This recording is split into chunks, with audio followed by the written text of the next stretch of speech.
আসসালামু আলাইকুম।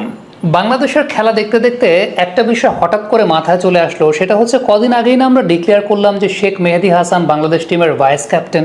টি-20 ক্রিকেটের কথা বলছে। সেই শেখ মেহেদী হাসান এখন দলের দ্বাদশ খেলোয়াড়। অর্থাৎ আপনি একজন প্লেয়ারকে ভাইস ক্যাপ্টেন যখন ডিক্লেয়ার করেছেন, তার মানে তার গুরুত্বটা বুঝেই আপনি ডিক্লেয়ার করেছেন। তিনি দলের অপরিহার্য অংশ এই ফরম্যাটে, সেটা বুঝেই তার স্ট্যাটিস্টিক্স, তার ট্র্যাক রেকর্ড গেল 1 থেকে 1.5 বছরে তিনি বাংলাদেশকে যে সমস্ত ম্যাচে লিডিং বোলার হিসেবে টেক পার্ট করেছেন, সব কিছু বিবেচনায় আপনি তাকে ভাইস ক্যাপ্টেন্সিটা দিয়েছেন। বাট আফটার দ্যাট আপনি মেহেদী হাসান মিরাজকে তার প্রতিদ্বন্দ্বী বানিয়ে ফেলেছেন। এইটা কি আসলে কোনো প্রকার সম কম্পিটিশন হচ্ছে বা ইভেন কম্পিটিশন হচ্ছে? এই পুরো বিষয়টা তো আমার কাছে মনে হচ্ছে একটা অসম প্রতিযোগিতা টিম ম্যানেজমেন্ট তৈরি করেছে, যেই অসম প্রতিযোগিতা দিন শেষে দলের জন্য আসলে হানিকারক। কারণ টি-20 ক্রিকেটে মেহেদী হাসান মিরাজ এবং শেখ মেহেদী হাসানের মধ্যে কম্প্যারিজনটা চলে না।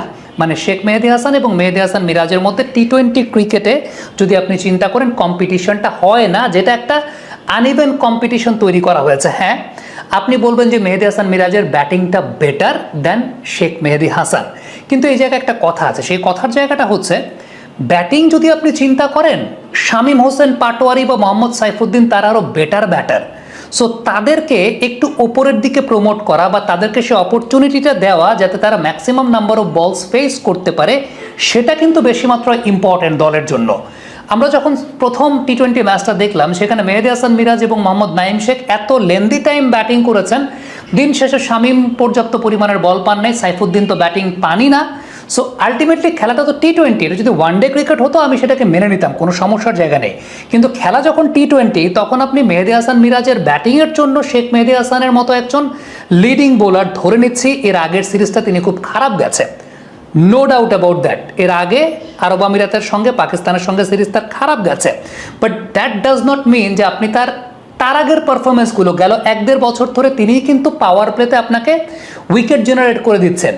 শেখ মেহেদী হাসানই কিন্তু পাওয়ার প্লেতে আপনার লিডিং বোলার। আপনি যদি নিউজিল্যান্ডের মাটিতে চিন্তা করেন, শেখ মেহেদী হাসান সবচেয়ে ইকোনমিক্যাল বোলিং করেছেন এবং সবচেয়ে কম রানে তিনি উইকেট নিয়ে দিয়েছেন। আপনি যদি চিন্তা করেন যে এর আগে বাংলাদেশ যখন খেললো ওয়েস্ট ইন্ডিজের সঙ্গে, সেখানেও Sheikh Mehedi Hasan man of the series ছিলেন। সো আলটিমেটলি আপনি কিন্তু একটা আনইভেন কম্পিটিশন তৈরি করছেন, সেটা মেহেদী হাসান মিরাজের সাথে। আমরা আরব আমিরাতের সঙ্গে সেকেন্ড টি-20 ম্যাচেই দেখলাম যে শেখ মেহেদী ওয়াজ বিং রিপ্লেসড বাই মেহেদী হাসান মিরাজ। এখন মিরাজ কিন্তু টি-20 ক্রিকেটে সফল হয়েছেন। আমরা যদি আবার একটু আসি, মিরাজ কিন্তু টি-20 ক্রিকেটে বিপিএল এর মঞ্চে মিরাজ সফল হয়েছেন ওপেনিংয়ে ব্যাট করে, টপ অর্ডারে ব্যাট করে, মিডল অর্ডারে ব্যাটিং করে না।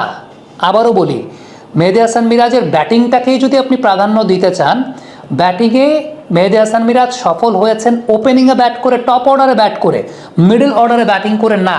আর ব্যাটিংকে যদি চিন্তা করেন, আপনার মিরাজের 4-5 টি-20 ব্যাটিংয়ের চাইতে আপনি শামীমকে যদি একটু বেশি সময় দেন ব্যাটিং করার জন্য, সেটা অনেক বেশি মাত্রায় কার্যকরী। বা সাইফুদ্দিনকে যদি আপনি ব্যাটিং করার জন্য টাইম দেন, সেটা অনেক বেশি মাত্রায় কার্যকরী। যেটা আমার কাছে ব্যক্তিগতভাবে মনে হয়েছে একটা অসম কম্পিটিশন বাংলাদেশ টিমে সেট করা হয়েছে, যেখানে ভাইস ক্যাপ্টেনকেই আপনি আলটিমেটলি দলের বাইরে রাখছেন, 12 ম্যান রাখছেন।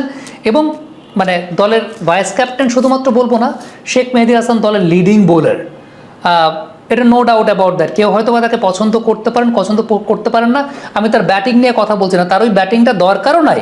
ইভেন মেহেদী হাসান মিরাজ মিডল অর্ডারে যে ব্যাটিংটা করবেন, ওইটা খুব বেশি ম্যাটারও করে না, কারণ মেহেদী হাসান মিরাজ বিপিএলে পারফর্ম করেছেন ওপেনিং বা টপ অর্ডারে।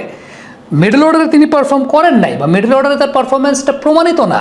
So this is the fact. আমার কাছে মনে হয় যে টিম ম্যানেজমেন্ট একটা বড় ধরনের অসম কম্পিটিশন তৈরি করেছে, যে কম্পিটিশন থেকে বেরিয়ে আসাটা খুব গুরুত্বপূর্ণ। কমেন্ট বক্সে আপনাদের মন্তব্য, মতামত জানতে চাই।